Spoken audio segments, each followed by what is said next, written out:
This is not a railroad story. It's probably not a good one for kids to listen to.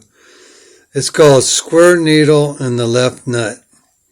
The Washington State Department of Corrections Center for Juvenile Delinquents, Cascadia, was an institution in Tacoma, Washington that performed a 4 to 6 week diagnosis to evaluate a young person's mental fitness and determine the next institution they would remain at until parole.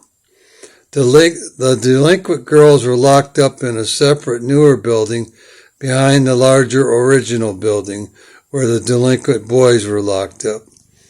I was incarcerated there 3 times as a young man, twice in 1967 and once in 1970. As you can imagine, the young men I was living with at those times were mostly of a devious nature. When arriving from other parts of the state after being committed, new arrivals were held for a day or two before being given a medical examination. During this holding period, the other inmates would always warn the newcomers about the last step of their impending appointment.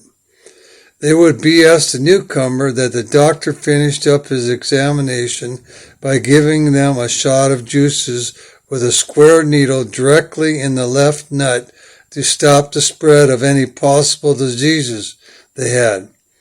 I and most of the other young men would reason the hoax out and not be alarmed. I'm a bit ashamed to admit, however, that I kept quiet as a couple boys freaked out awaiting the square needle in the left nut.